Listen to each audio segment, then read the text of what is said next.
Welcome to the Redeemed Vision podcast, where we bring sight to the blind and freedom to those enslaved by our pornified culture. Here, we dive into hard but important topics, such as pornography, sexual identity, true freedom, real love, and living marriage well. Go deep with us as we uncover what redeemed vision means for each of us living in the world today.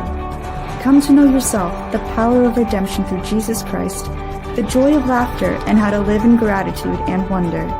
This is Redeemed Vision.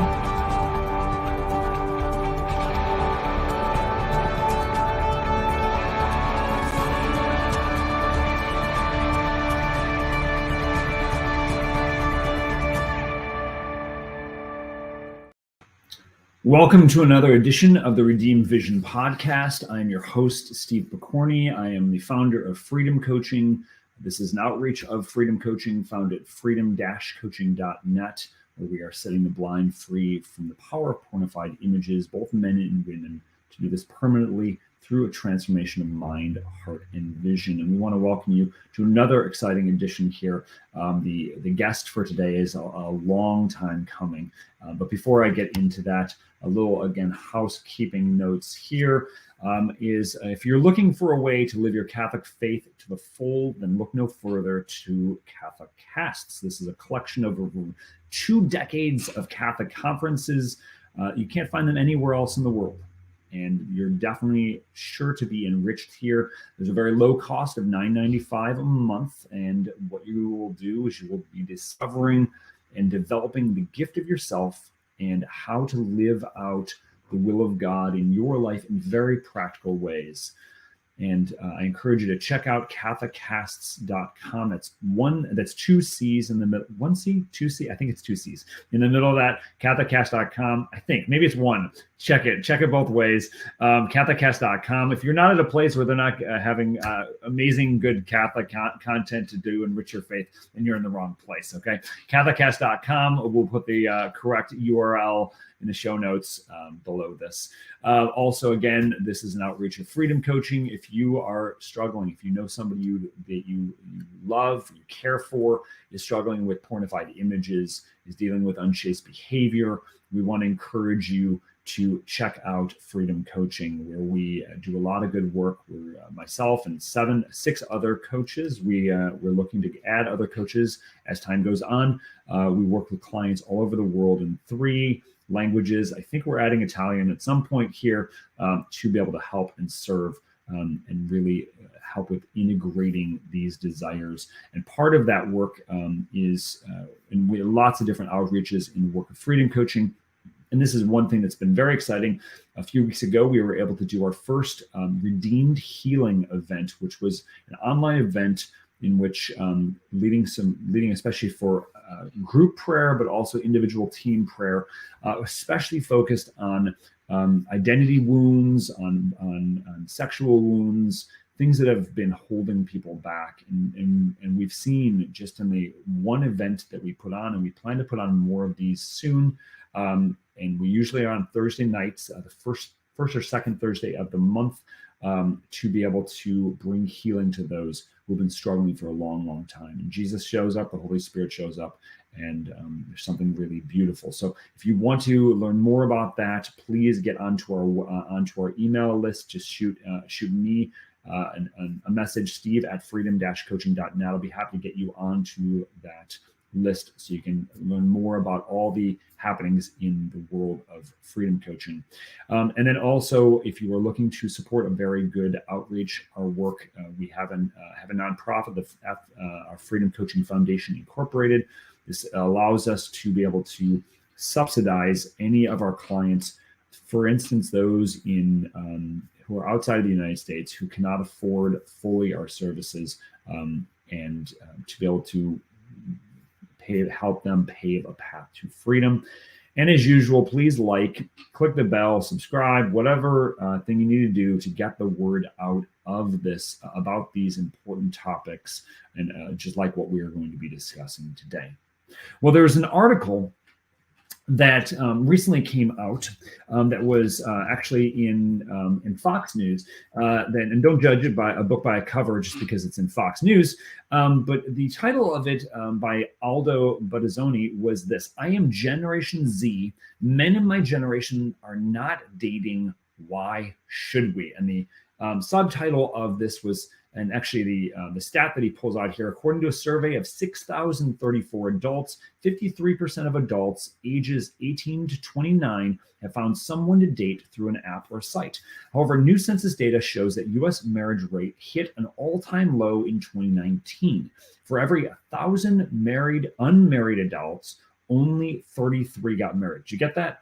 For every 1,000 unmarried adults, only 33 got married.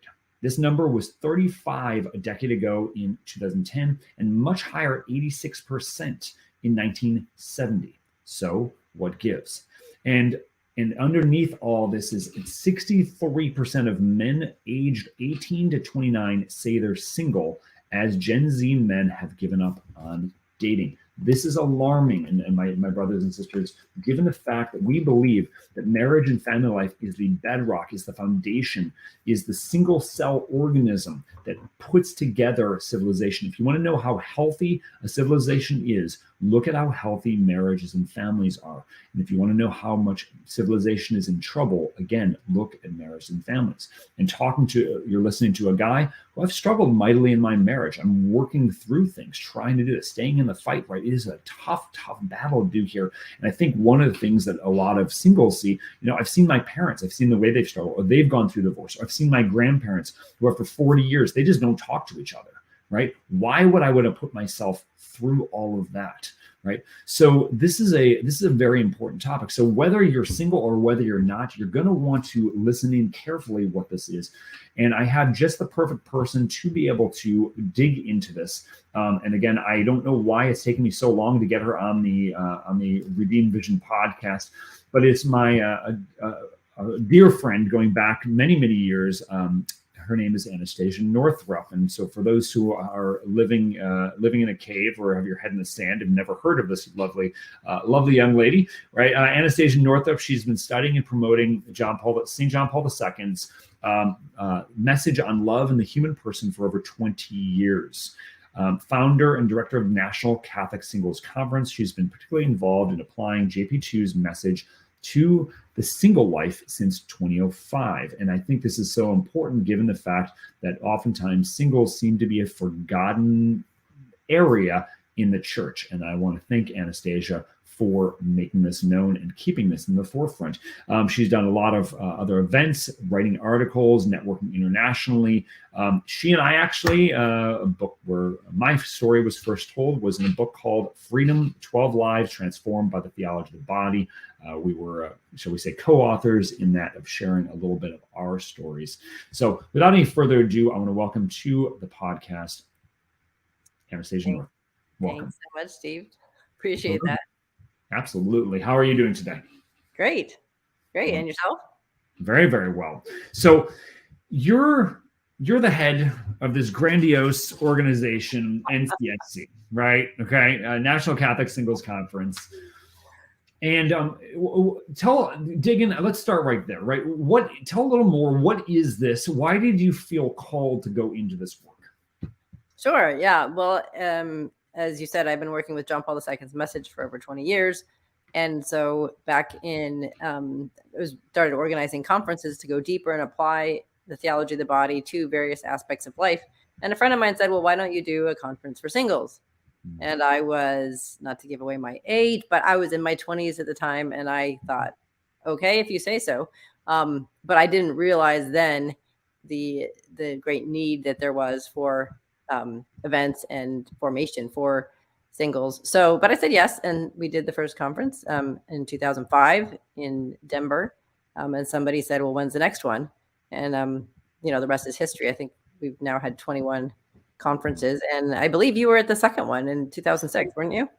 Well, actually, I want to lay this out because I meant to bring this up in the introduction. So years ago, Again, we're now dating ourselves. I'm getting a little more gray here. You're doing just fabulously there.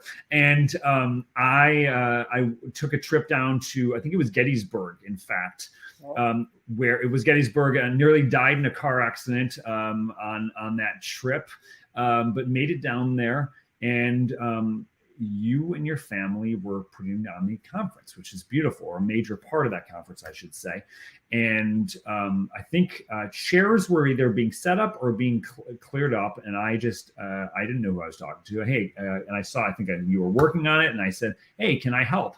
And that began our first conversation there. And then again, many, many years later, we would cross paths again, and be able to get into kind of the same element and same work here, especially here.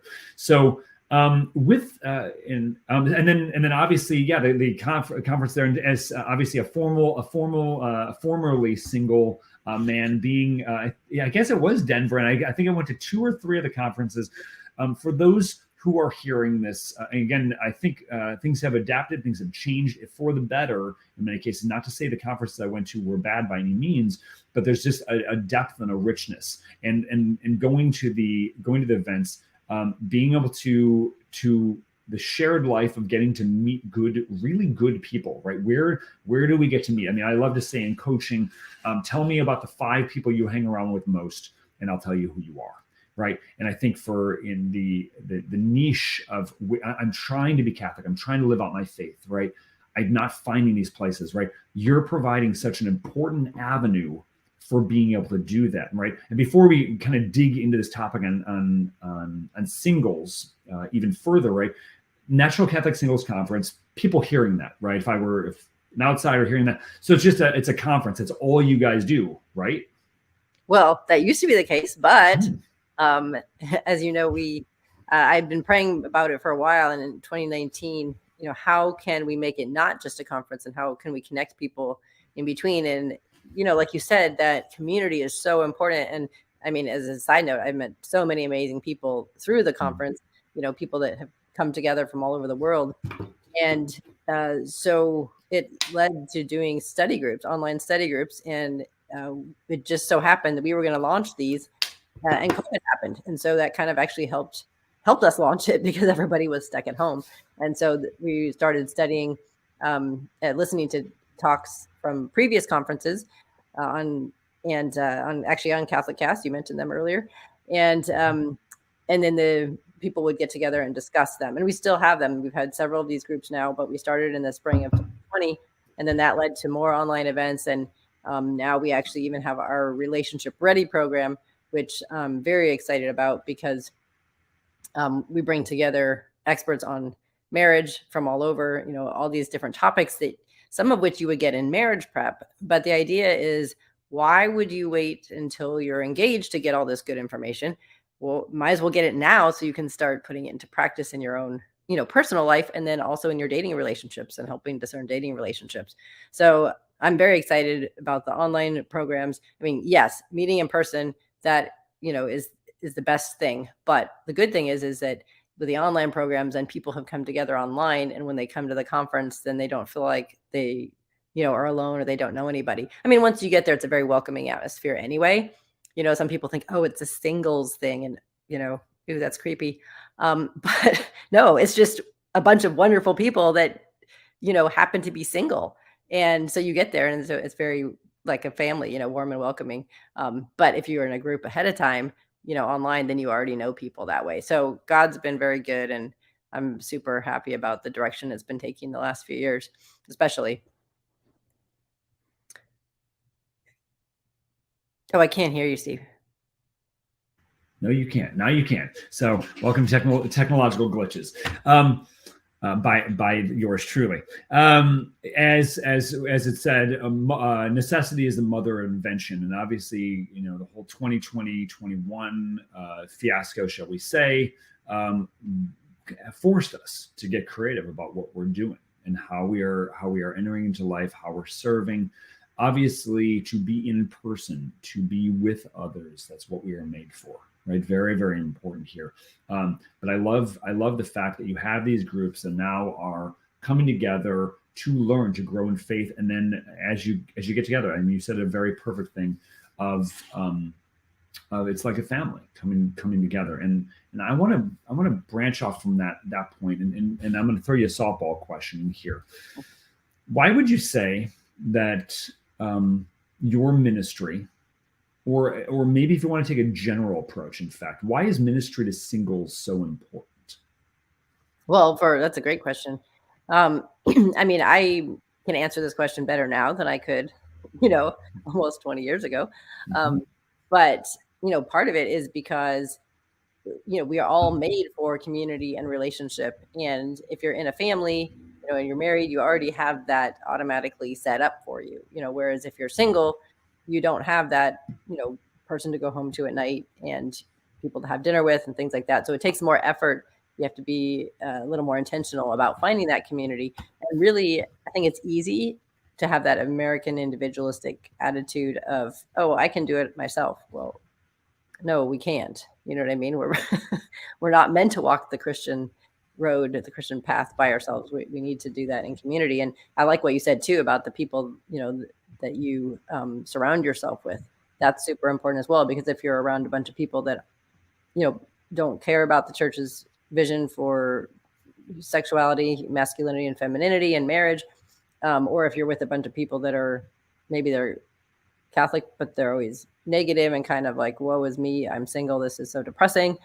I mean, it's just not an encouraging way to live. So it's really helpful. That's one thing about the conference. Like, even if you might live in a big city, or you might live in the country, and there's, 2 other single people at your parish.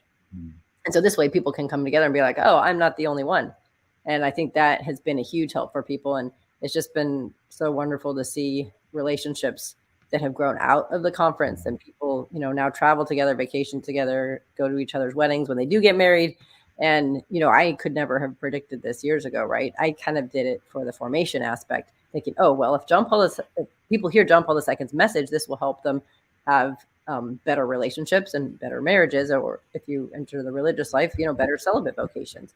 But then I realized, this aspect of, community and friendship and fellowship, that is super important too. So the Lord knew, and we find out as we go, right? Absolutely. And I think especially as we're traversing, because nobody, unless you do mailordergroom.com, like we did in our marriage. I'm kidding. We didn't do that. But you have to traverse this notion of singlehood. And I think there's the mistaken notion that, I'm going to get married. It's absolutely going to happen. Right. And when it doesn't happen, like if we have that expectation, that can be very, very devastating. Instead of realizing, right, this time is a gift. The time that is given to me where I'm at here, which again goes along with it. This is one of the themes of St. John Paul II of really that our lives, we come from gift to live as gift to ultimately go back to gift, right? And regardless of what state of life we find ourselves in, or if we are blessed to choose a vocation, right? Then the question is, how are we living that out as gift? That is, and again, every state of life has its own challenges here, right? And the fact that you are providing an environment, a context in which to help those who, in some aspects of the world, for a long period of time, has been, if you're not married, you're pathetic, right? Something's wrong with you.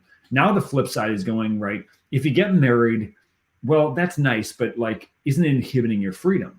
And you're here to say, no, the question is, how is God calling me to live out my life right now and following that?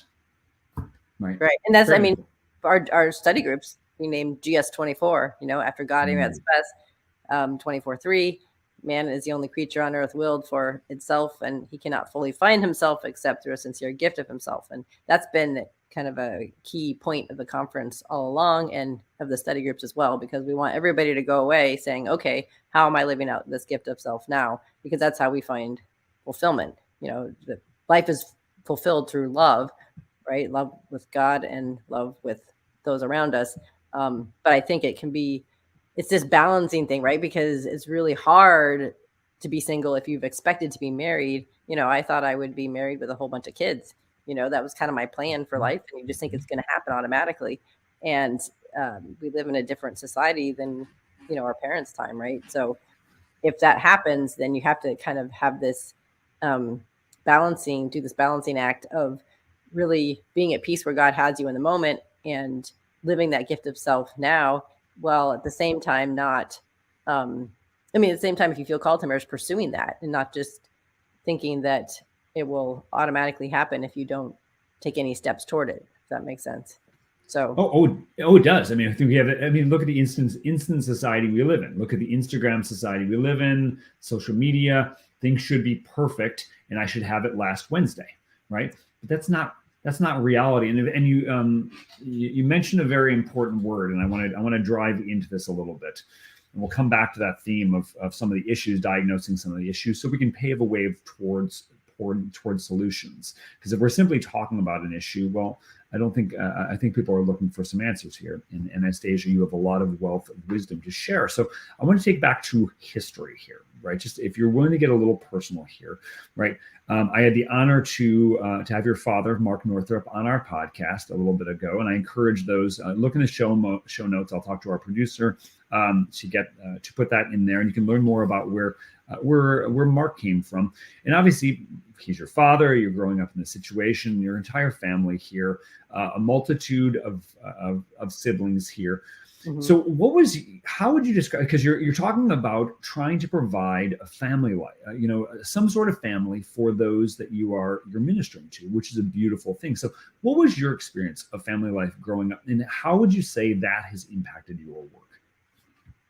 That's a good question. I hadn't really thought of it in those terms, but yeah, no, I'm the oldest of 9, and there's 6 girls and 3 boys in the family, and I still love being from a big family. And that's, I think, one reason why I always wanted to have a big family is because I thought, wow, if I have children, I want to be able to give them that same experience.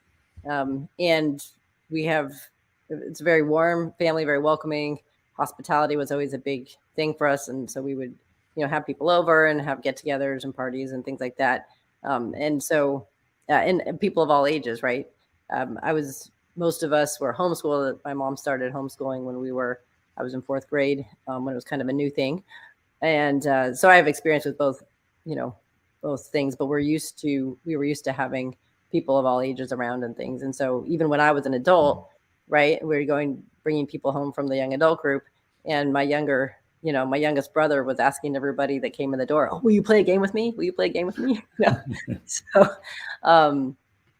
anyway, it was very warm and welcoming. And I think that does actually transfer over to the conference, the experience that people have when they come. So. Yeah, no, and it's wonderful. And I, again, very, very briefly, having the opportunity to celebrate many, many occasions with you and your family, and that warm, welcoming environment. It's a place you want to be. And the expression, especially of faith, being very adamant, not to say too much, but one of the gifts of before the grace before meal, your family sings. It's like the Von Trapps, right?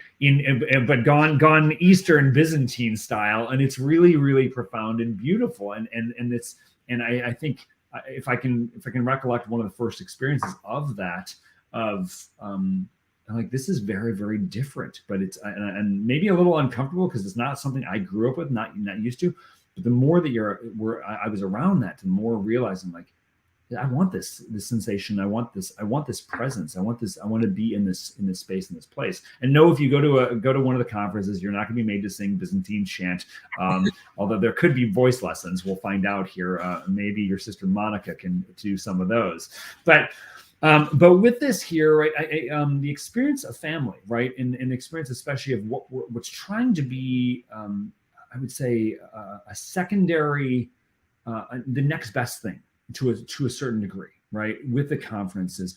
This is not the experience of most people. And I want to just go back to the article that I mentioned before we hopped on our conversation, right? And as basically diagnosing that's what's what the author is going through with the article here, and a couple of aspects, and I'll mention these and have you comment on those, and kind of looking at, what are you seeing within the world of singles and the issues there, and how this corresponds with what you're seeing here. So he mentions here, especially about social media, especially things like this. And he's speaking obviously as a male, coming from a male perspective, and I'll let you balance that out as a woman. But again, what happens is the commentary is making that I'll just read on: the social media vies for people's attention, leading women to commercialize themselves, which gives men an unrealistic expectation of the dating pool. On social media, people are encouraged to only show their best, even if it's fake. With the advancements in facial recognition technology, which is a whole nother show, by the way, many times men are looking at women through heavily filtered and airbrushed lenses. And yes, certainly women will have themselves do this here. And obviously men are doing it as well, right? And because I think there's the aspect of perfection that's coming through there. And then the other one he's bringing up is that of pornography. And he talks about here the emotional, that emotional connection typically built on the initial sense of attraction is what can determine a relationship's success. That is negotiable in a very real sense, but that emotional initial experience, I think there's something to that. He comments and says, pornography, however, completely destroys this dynamic because it shifts men's reward system, and I would argue women now, because more and more women are getting involved with this, to simply being carnal and physical in nature, but lacking the emotional connection necessary for healthy relationships. Today, pornography is easier than ever to consume. 40 million U.S. adults regularly visit pornography websites. 10% of U.S. adults admits to having an addiction to internet pornography. Okay, it's a major issue, right, in this. And what it's also doing is we've seen many times in our work in freedom coaching that's really disrupting the ability for men to truly be men, for women really to be women, and for them to learn how to have healthy relationships there. So with all of that said there, okay, what are you seeing? As you're walking the conferences, the experiences that people are sharing, would you agree with that? Would you differ from that? Is there more that you'd add to that? Your thoughts? Yeah, no, I it's a great point in the article. I have a whole presentation talk and / article called "Why Are We Still Single?" And one of the aspects that I think is huge, and it has become bigger and bigger as time has gone on, is that of choice. And in a certain sense, people think they have too many choices, or they have a plethora of choices. And so even on online dating sites, which, I mean, hey, I know lots of people who have met on Catholic Match, so I think it's great to use technology that way. But you really have to be careful that you're not scrolling through and thinking of it just as a supermarket sort of mentality, because people think, oh, this relationship doesn't work, I can just log on and get an upgrade, and I think that point in the article is really good, because you had this impression that the world is your oyster, and you just if I haven't met 7 million women, how am I going to choose, right? I mean, I'm exaggerating, right? But I think it is a subconscious kind of thing. Whereas if you think about in our grandparents' day, right, you didn't have the media the way we have it now, let alone, I mean, not even TV like we have it now, right? And so you didn't see all these images of the perfect man or the perfect woman on billboards and all. And so you didn't have that impression. So, right, I imagine, right, that my grandparents probably grew up, and then if some people in town through your church or through work or whatever it is, you think, okay, there's Sally and Mary and Katie, and I'll take them all out on a date or two, and I really like Mary, and I better pop the question before Bill tries to catch her instead, right? So if your options are limited, I mean, I know it's like this with me. I go to the store, if there's too many choices, I'm just like, oh, forget this, and I'll leave the aisle. I mean, unless I really need it. But it can be overwhelming, especially for somebody like me. So yeah, the whole perfectionism in our culture, and having to have just the perfect thing, or reading all the reviews on Amazon before you buy it. I've spent way too much time reading reviews because I want the best thing for my money, right? So if we bring that over into human relationships, then I think it can cause a lot of problems. There's this whole objectifying of the person instead of encountering them as a unique human being, image of God.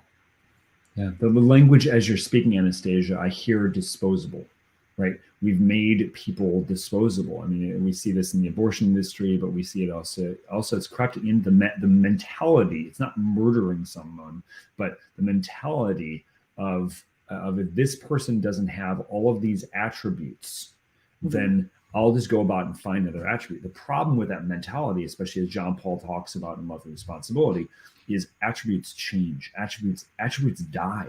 Some of them are the marriage. When I got married to Valerie, when we were there, our marriage is very different than where it was when we first began that, right? And if I'm stuck in the expectation that our marriage is going to stay exactly the way there, then I'm going to be sadly disappointed. And what that also does, there's a programming here, is it programs me to be selfish. Because if I'm not getting what I want, and this is what was expected in the beginning of my marriage, then there's going to be some major problems here. And I think, especially in the singles world, everything has been at a flick of a button, right? It's the Amazon perspective, right? I don't have to go out to the store.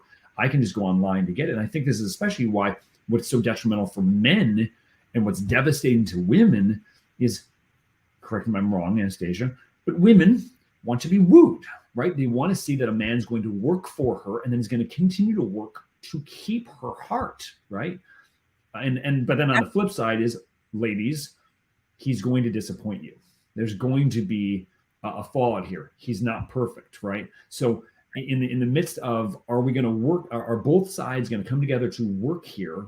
And are they going to, when there is a fallout from they're not meeting my expectations here, can we forgive? Can we come together? Can we work through these things? And maybe, just maybe, some expectations have to change, and maybe some have to die, right? But it's also within that whole thing of the realm of, am I continuously trying and asking the question, how can I love this person now of who they are? This is a critical point, right? So, so in this here, right? So, well, Steve, can I just comment on it? Yeah. So just because I think that my dad would say, because one time we were having a panel at the conference, and one of the questions was like, well, what are you looking for, in a spouse? And part of it was like, I think that the attitude was like, well, what kind of person will make me happy? And he's like, it's not about who's going to make you happy. It's about finding somebody that you can love. And then happiness and joy is a fruit of that, right? But I think we're looking for, this is a problem. We're even looking for a spouse. And yes, you should have some non-negotiables, right? But your non-negotiable list shouldn't be this long, And so I think that's part of the problem, is this whole checklist mentality too. But yeah, like you said, how can I love this person? And it's not that I'm, purchasing a product or something that's exactly going to suit me. And also, you don't know who will suit you ultimately. Like, I think sometimes, my mom always said my dad wasn't the kind of guy she imagined that she would marry. And they've been, happily married for almost 48 years. So I think sometimes we have to let God surprise us and with the uniqueness of other people. And so I think that's like that expectation point. That's super important, I think. And I want to drive in right there, right? And if I'm going to ask a question, and if you want to balk on the question, we'll do it. Was there a time in your life, like when you're single, maybe high school, maybe younger than that? Well, as the thoughts of marriage started creeping in there, and think, okay, mom and dad are married. What's that? I said, you mean like at age 5?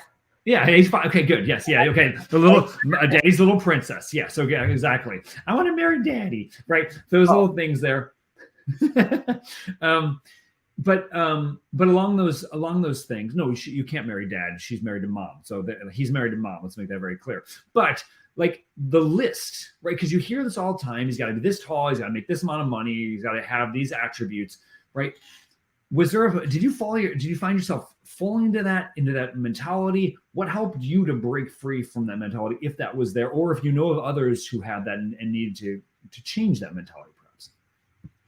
I don't know. Actually, I have to say I didn't. I always thought it was sort of shallow just to think about how much money somebody made, and I kind of ended up dating all different types. So I do think, though, that the whole Hollywood thing can make it very hard for both men and women, because, women, we have this idea of what the guy should be in general, even if there's not certain, like characteristics. And so that can make it hard to, look past kind of the surface, or just realize, oh, you know what? All of these characteristics that you love cannot even possibly be present all in one man. I mean, well, then you have the whole topic of Jesus being your ultimate fulfillment, because he's the only one that embodies, perfect manhood. So, but I didn't really expect that I would find, the perfect man. But my problem, I think, was more that I thought that marriage itself would be my fulfillment. Like, I didn't think the man would fulfill me exactly, but the state of marriage. Like, okay, once I get married, then I will be fulfilled. And I've had to realize over the time, and Jesus has mercifully, shown me that my fulfillment has to be in him. Otherwise, any spouse, any husband will disappoint me, because nobody's perfect, and I'll disappoint him, of course, too, because I'm not perfect either. So that's been kind of more my road of looking for fulfillment in marriage, and thinking, oh, that's my goal. I mean, yes, I know that marriage is to help you get to heaven. Like, it's one thing to know all the right stuff in your brain, and it's another thing to know it on a heart level. So that's where I've had to grow a lot, is also getting past the point of I remember distinctly thinking this when it was 2006, and a relationship had not worked out, and I was kind of heartbroken, honestly, about it. And I was, like getting to be around 30, I think. Anyway, and I thought, well, if I'm married, then I'm someone, because I got married, I did that, had the wedding and everything. If I'm a nun, then I'm someone, I'm sister so-and-so. But if I'm single, I'm nothing. And that was super hard to think. And of course, then I thought, well, the saints were nothing, before. And so, it's okay. It's to be nothing before God, to be small, right? But then at the same time, I think I had to realize, like, no, my identity is not in which state of life I'm in. And if I'm single, it doesn't mean I'm nothing. It means, I'm precious before God.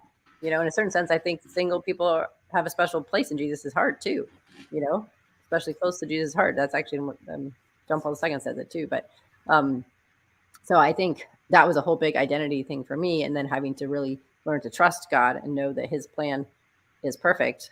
And two, I think we have to realize sometimes, there's God's permissive will and active will. And, when the big world wars, was it God's active will that all these men should die in battle and leave these women as widows? No, I don't think so. Right. No. So now we have a cultural situation where, in a certain sense, more women are single than maybe should be, but, and men too. But the culture is a cultural battle, and there are casualties, not to be depressing, but I think we just have to think of it that way too. And that our suffering as singles is fruitful, is valuable, and we can still bear fruit in the world as single people, as spiritual mothers and fathers. And so that's kind of, since you asked about my own journey. Oh, that's good. No, it's beautiful. And I want to unpack this. So this is important, right? Because one line that I think it was, I don't know if it was Gary Chapman, an author, who said, marriage is not to make us happy, but it's to make us holy. And holiness is not getting your own little religious card with a halo on it, right? It's not what it is, right? It's about being authentically who you are, authentically, truly who we are. And a lot of that's going to start with, am I comfortable in my own skin? Am I comfortable with who I really am? Do I love myself? And because if marriage, if we're going to pick on that vocation, is to make that sincere gift of self to this person, how are you supposed to love this person with all their faults and failings if you do not love yourself with all of your faults and failings? And the only way to do that, my brothers and sisters, is to let God into those spaces, to let him come into those aches, those pains, those hurts, those regrets, those places where shame just has got its hooks into us. And I feel trapped by those voices and those mistakes of the past that I can't seem to let go. And this is the good news of the gospel. Christ has come to save us. Jesus Christ has come to heal those deep wounds here. And you said also something very important. You didn't say this word, but I want to bring it up. You had these ideas that if I'm get married, then I'm going to, and I have to have this idea of marriage, right? And if it's what we're doing there, if we have that idea, right? Mm-hmm. And it's not wrong to have like standards. That's not what we're talking about here. but it's a matter of if this is mine, I have to possess it. Outside of what is God's will, that's called an idol. Okay. And I think in the single world, correct me if I'm wrong, there's a lot of idol worshiping. American Idol, anyone? Right? And we have these ideas, these fantasies that come out here. And this is where trying to be a good Christian in the world today is so darn difficult, right? To live this, because there are a lot of idols trying to sway us one way or another. And even within the church community of you should have a marriage like this or this or this, instead of what is God calling me to in my state of life right now? And marriage might be on the back burner because he's got other mission for you right now. And if you do choose to get married, right, it could look something very different. And talk to any married couple, the vast majority of them, they have to, it's a call to growth right here, right? So God has come to destroy our idols here. And along those lines, that the word growth, you mentioned a very important phrase. I had to grow on the heart level, right? Mm-hmm. So idols have been shattered. Paint a picture for us. What is that journey? Again, we're going to do some broad sweeping strokes here, but that growth on the human, on the heart level, what does that look like for you? How should a single approach that growth on that level? Oh, that's a great question. Well, actually tying together what you were saying about idols, this was 2007. So I had about 3 people come to me in the span of a month, not come to me, but I just had these conversations, and they didn't all use the same words, but in so many words, they were saying that I was idolizing marriage, which made me start to think, I'm like, oh dear. And I think, I realized that. And so I had to growing up, my dad always talked about, surrendering to God's will and surrendering one's life to Christ. And so kind of that continuous surrender. And then also just, letting go of that desire, while at the same time not pushing it away, saying, okay, fine, I'm just give up on marriage. It's not like that, but it's, saying, okay, Lord, what I really want is your will, and what I really want is you, and to be able to receive that and trust him, because I think that's part of the pain, is that we don't really trust God, right? That he's going to bring us happiness. And so that was kind of this long process. And 2, I remember reading that scripture from Isaiah where it talks about, God as a bridegroom rejoices in his bride, so your God shall rejoice in you. And I remember thinking, okay, I know this is heresy because and I know it's wrong on the head level, but on the heart level, what I felt like was, oh, well, God, I can understand how a groom would rejoice in his bride because they're both sinners, so they're on the same human playing field, right? But I'm like, how could God, who's infinitely perfect, rejoice in me, who am a sinner? And so I kind of had to grow in that too, and just realize, no, Jesus made me, and the Father, that God made me, and he does rejoice in me. He does delight in me. And so I think when I could feel that on a heart level, then it changes my reaction and my trust too.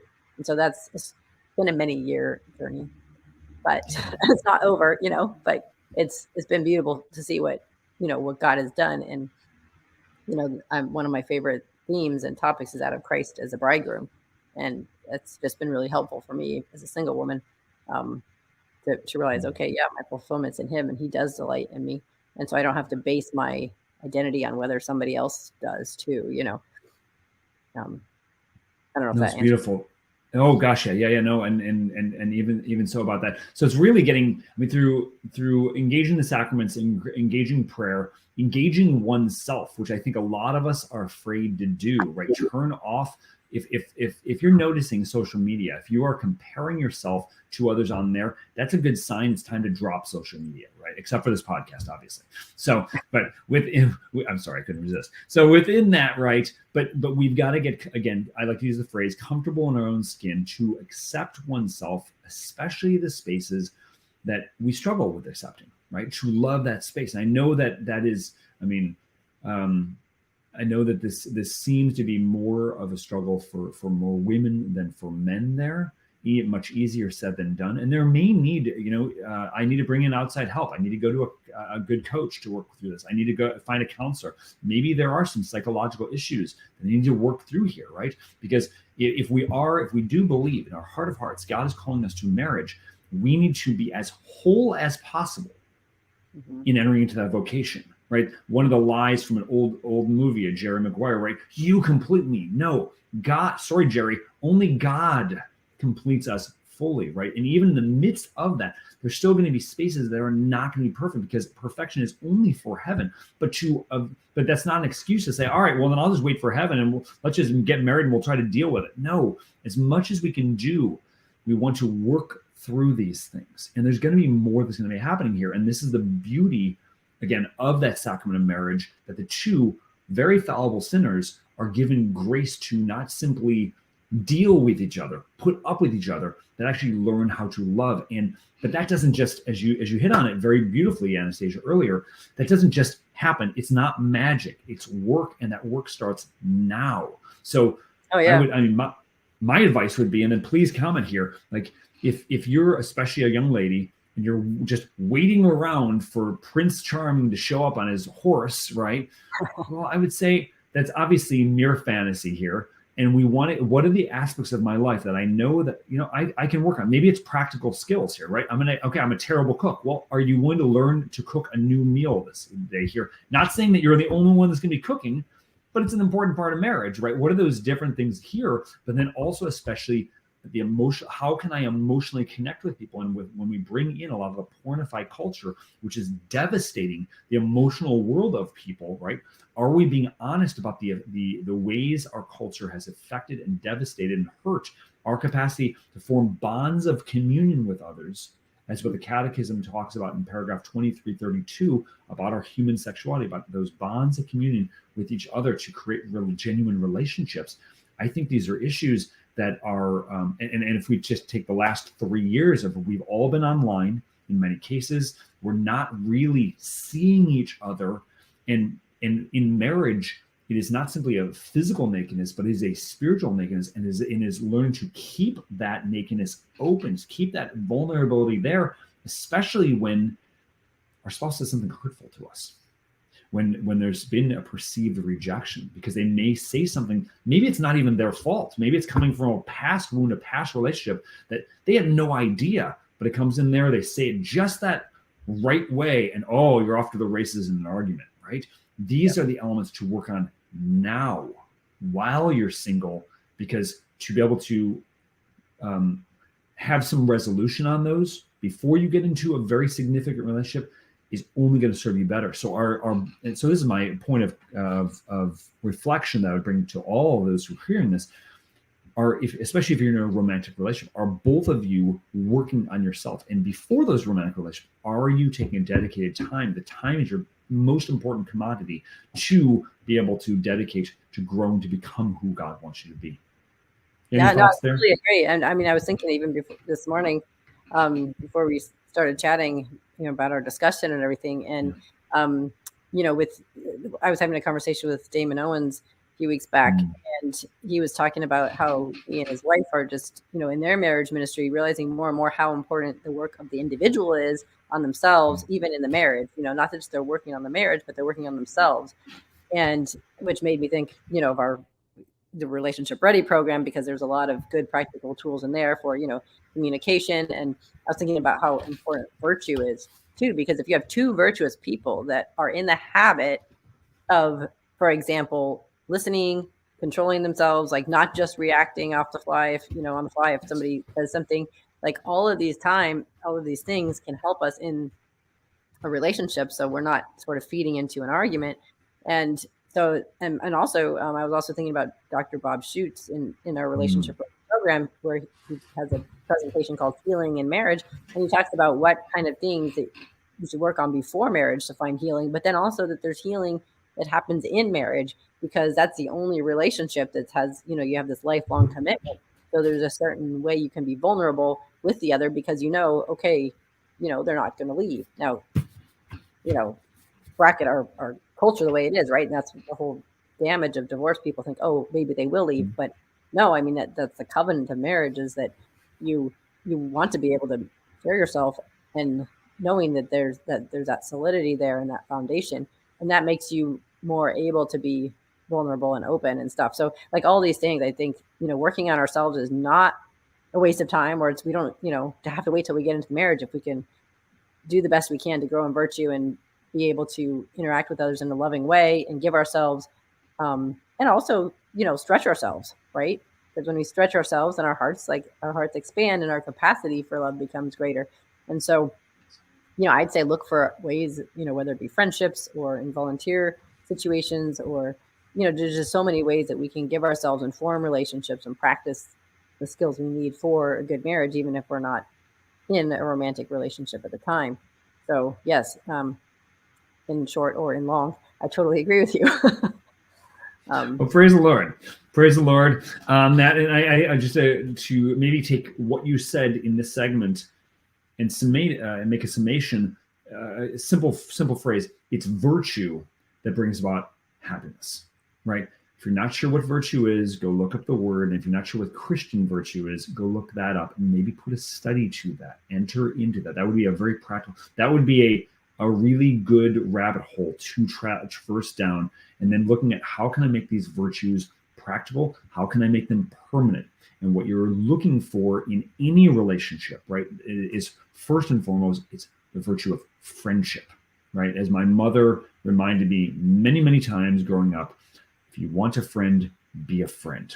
The question is, what kind of friend are you being, right? And I think this is what the beauty, what you are helping to do, Anastasia, and I just want to affirm you and I thank you for the work you're doing with NCSC, is you're helping to reestablish a culture of genuine friendship. That we're not here, if romantic feelings come, wonderful. If romantic relationships come, wonderful. That's not the focus of what we're doing here, though. We want to build real, genuine friendships where I really care about people. And this is incredibly important in a culture, again, going back to the beginning of our interview here, where people are treated and viewed and feel disposable, right? But that's not the Christian world here. And so we're in just by being who you are, authentically you, becoming more of who you are as God leads it, and bringing this together with other people, we push back against that darkness. We show other people that there's hope. We show that life is worth living, whether or not you're in a romantic relationship or, that's a side point, right? And if you are in the romantic relationship, then you still need the same principles of being a good single person, a friend I want to serve, because this is supposed to be my best friend and I'm a serve and love. And we do get it wrong there, and we get it wrong outside of marriage as well. So are we learning these virtues, for instance, of forgiveness, of tolerating the person, not tolerating bad ideas necessarily, right? We have to tolerate, but don't just tolerate. We want to love this person. Embrace them. Sorry. Yeah, sorry. I thank you. Yes, I need to rephrase that, because I think the word tolerance is thrown around in bad ways in our culture right now. But it's learning to love that person there. So from here, I know, Anastasia, you have a very important event coming up. I want you to share a little bit about what that is, and why should somebody spend their hard-earned money and very important time to come. Because I can just go online, right? Can I just go online? Why would I want to spend all this time out somewhere? What sell me on this? Oh, well, yes, I'm very excited because we just recently announced the 2023 National Conference for Single Catholics. It's going to be in Michigan, in Plymouth, Michigan, at the outskirts of the Detroit area, beautiful area out there. And people are coming from all over. Like last year, we had a couple people from Australia, somebody from the Philippines, and multiple other countries, Canada, Mexico. And so people come from all over for this. We have over 400 people, who come together. And like I said, the atmosphere is just one really of encouragement. It's like a big shot in the arm, and and also growing in your faith. We have mass, adoration, confessions. We have an adoration chapel that you can, go to throughout the weekend. So it's almost like a big retreat. And then we have the social aspects, meals together. We have events pre and post that people can go, hiking or see the city, what there's to see and meet other people. And a dance Saturday night. So the feeling of friendship and camaraderie and community is just very strong. And I've seen God do so many beautiful things through it. So really, it's the largest event for single Catholics in North America that, it might be in the world, actually, unless you count things like, World Youth Day when the Pope comes. But, we're in the top 10 at least. It's the top 10 yes. greatest Catholic singles event in person. I love that idea. So if you think of it as a retreat, it's not a meat market thing. The matchmake. If you meet somebody, if you meet your spouse, fantastic. But don't go for that reason. Go because you want to grow in faith. You want to meet others. And then if God brings something out of that, then all the better. And several couples have gotten married from the conference, as you know, including my sister and husband. So yes, it's true. It's very, very true. And again, just to encourage those who are hearing this, if you're feeling a prompting to go, enter in, right, and go there for the only expectation is that I'm going to meet Jesus here, right? It might be in the form of another person, but I'm going to encounter the body of Christ, right? And I get to encounter genuine friendships. And I'm also learn a thing or two about the faith, but I'm going to learn a thing or two about myself and how do I begin to implement that, right? And I give major props to all the very high caliber speakers and events that you've had there, and to make it very clear, right? The events, the follow-up events afterwards, such as Relationship Ready, right? What other events? What other online events have you've had? Relationship Ready? Anything else? So we have Relationship Ready. We have the GS24 study groups. We also have our online platform, which is, we have an app as well, and we have a monthly social on there. So we bring other speakers. You've been on there, a couple times. Very grateful for that. And then like we've done our free dating retreat and dating challenge we had last year and stuff. So we do things to help things that help us. Okay, to get to marriage, we have to do this dating thing. So how do we date better and have better relationships? So yeah, there's a lot of online opportunities, and then that sort of culminates in the conference. And then we also have, because of people on the app are organizing things, the conference actually, I should say, is August 25th to the 27th. Forgot to mention the date, but a whole group of singles is organizing to go on the Walk to Mary pilgrimage in May. They have over 3,000 people that participate in that, and to the one approved apparition site in the United States. And so they're going to be, going as a group to pilgrimage together. So, our group isn't 3,000 people, but, we're joining a group. But, people organize different regional events too. And that's what this app and this platform has allowed to happen, and for people to stay connected throughout the year. So there's a lot. And, we have it all on our website at nationalcatholicsingles.com. So. Fantastic, wonderful, and I don't know. I apparently I've been on a loop, but I didn't realize you had the app made. That's what I want. I'm going to talk. I want to go check that out. And obviously I'm married, and I'm happily married, working through that. So with this here, I think this is wonderful, and thank you for the service that's being provided there. And also one more very public thank you to you, Anastasia, for you. Part of the work with Catholic Singles is providing a means for healing, right? The healing event that recently was put on in the past 2 months, which is very powerful. I was blessed to be able to participate in that, and it really was a springboard for our own redeemed healing event. So the origin of that event, which is going to become a life of its own within the work of Freedom Coaching, I want to thank you for saying yes to what the Spirit's been prompting on that. Because again, if we are under the expectation that we're going to get married and our spouse is going to heal our wounds, they may play a part in that, but I think we're going to be sadly disappointed on that. We have to come into marriage as much as possible to be whole. And then there's the careful balance. We're never going to be perfectly there. Right. So is that careful balance, but never stop seeking the healer who is Jesus Christ, who wants to come into those areas and bring something beautiful and to make all things new. So Anastasia, I want to thank you. You're welcome. Thank you for your support of our events and, speaking on our socials and things like that. Because I definitely appreciate the work you do very much. Super important, wonderful. As you know. Well, Amen. I do, and I again, anything we can do to collaborate, I'm more than honored and at your service on that. So, with that said, all of this, I did give you a warning that we'd be doing something a little different at the very end, which has nothing but maybe everything to do with what we just talked about. We call this the 12. It's a series of 12 questions, which are pretty surface level, and what I want you to do is it just helps all of us to get to know you a little better. Okay.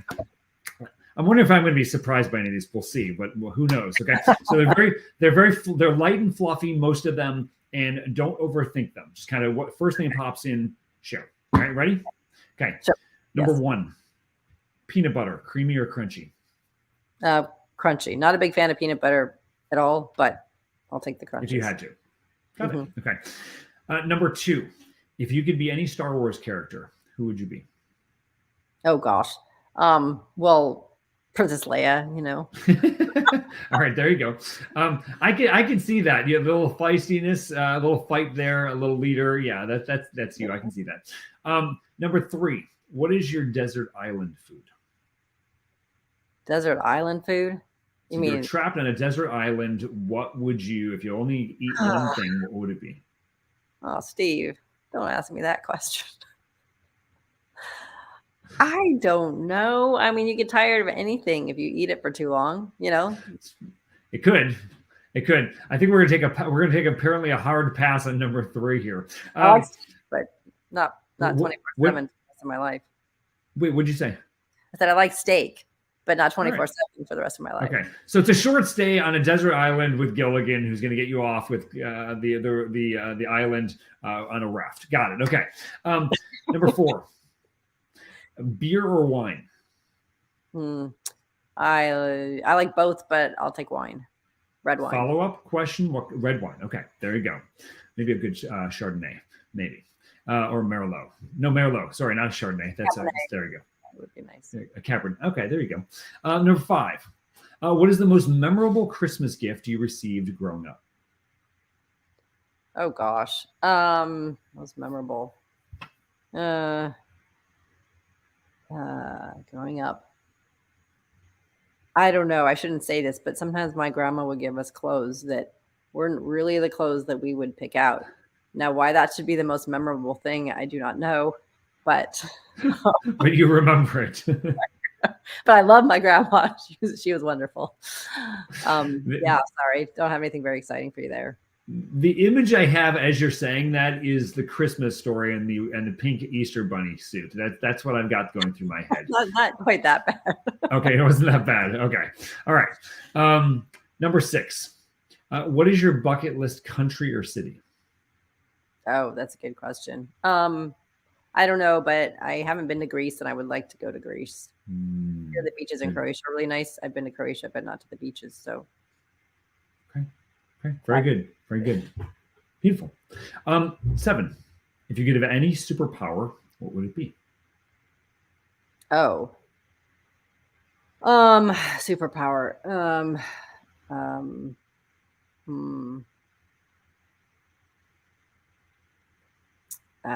I don't know. I like to be able to do maybe I know, get places faster so that I'm not always running late. I can just instantaneous teleport there. Teleportation. There you go. I like it. Very good. Number 8. Have you watched The Chosen? No, only the first episode. Okay. All right. Only one. I do recommend keep going on that. I won't give you a follow-up on this. Okay. Number 9. Besides your name and date, what do you want written on your tombstone? Oh.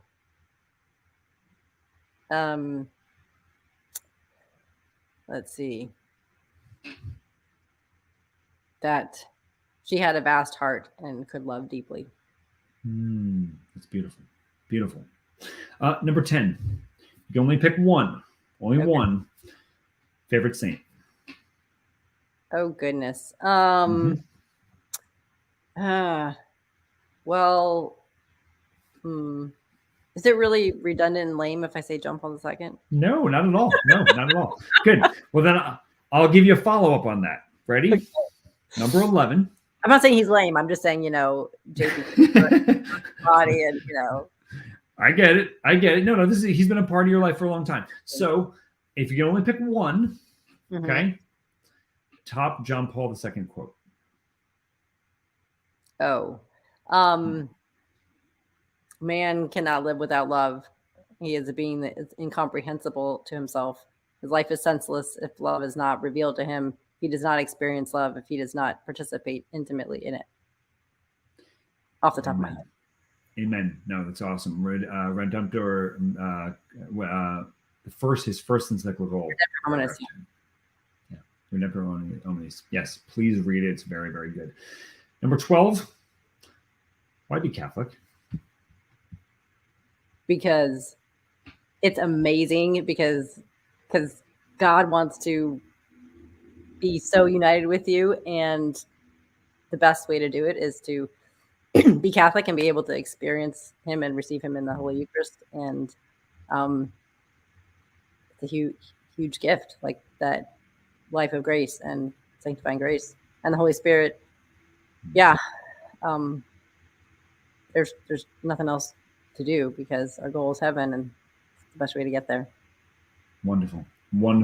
And as from the East, the notion of theosis, of becoming one with God, that desire, that longing, this is the deepest longing. And so, especially to our dear singles who are hearing this, right? That longing, that ache. Maybe it's the middle of the night, right, where you feel alone.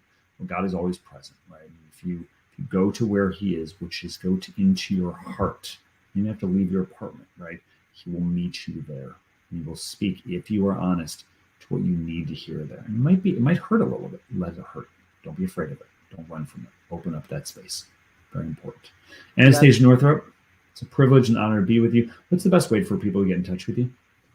The website, nationalcatholicsingles.com. There's a contact page. You can always reach us there, or Anastasia at nationalcatholicsingles.com. Wonderful. Be assured of our prayers of everybody at the Redeemed Vision podcast. We certainly will be in touch very, very soon. And to all of those who are hearing this, all those who are looking at life maybe through a different lens, don't stop that question. Get curious, lean into that, right? Because I think you're going to find something very, very beautiful. So from all of us here at the Redeemed Vision podcast, may everything we do give glory to the Father and the Son and the Holy Spirit, as it was in the beginning, is now, and ever shall be, world without end. Amen. And until next time, remember, nothing is wasted and everything is redeemable. God bless you.